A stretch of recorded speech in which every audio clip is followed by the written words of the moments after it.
We will start with the next topic, diversity in living organisms. Living organisms refers to plants, animals and various microorganisms. Most of the organisms are not visible to the naked eye and which belongs to the microbial world. We have studied about some of the microorganisms in the 8th class, and the organisms differs according to the places where it lives. For example, the plants, animals and microorganisms differs from a mountain place, from deserts and from plateaus. There is a huge amount of diversity in the nature. Diversity means difference among the organisms.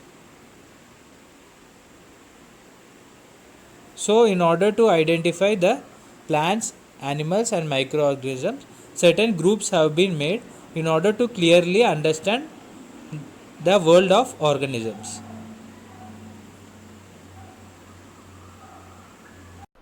In this unit, we will deal with classification of organisms being given by Robert H. Whittaker. Organisms have been divided into two types, and further it is been classified into 5 major heads. The two types of prokaryotic and eukaryotic. Prokaryotic are the organisms which doesn't have a membrane to its nucleus, whereas the eukaryotic organisms have which are membrane bound. So the 5 categorization are Monera, Protista, Animalia, Fungi and Plantia. So we will discuss about all these 5 types in detail in our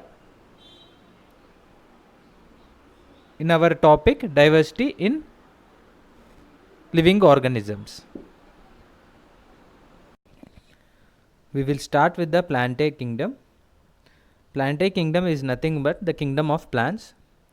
You can find different diverse kind of plants in the nature, and the plants generally acquire food by the process of photosynthesis. They produce their own food. They are generally multicellular organisms and eukaryotic, which means they have a cell wall to it.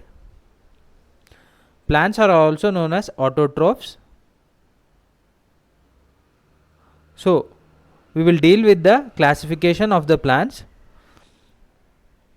with a new diagram. First, we will start with the plant kingdom. The plants have been divided into two types, the flowering plants. The other thing is non-flowering plants. In the flowering plants, it is further divided into monocots and dicots. The next division is non-flowering plants, which consist of spore-bearing plants and naked seed plants. First, we will study about the monocot and dicot plants. Before getting into the topic monocot and dicot plants, just look at the kinds of leaves which are found in the plants. There is a huge diversity in the leaves of the plants. You can look into the diagram, shape and arrangement. The margins are the edges of the leaves, how the edges of the leaves looks, and each leaf has been given a different name. Venations is the veins which you find in the leaf. There are different kinds of venations in the leaves again. So this is the amount of diversity which you can find in the plants, and this does not include all kinds of leaves. This is just a small example to show you the diversity in the plant kingdom.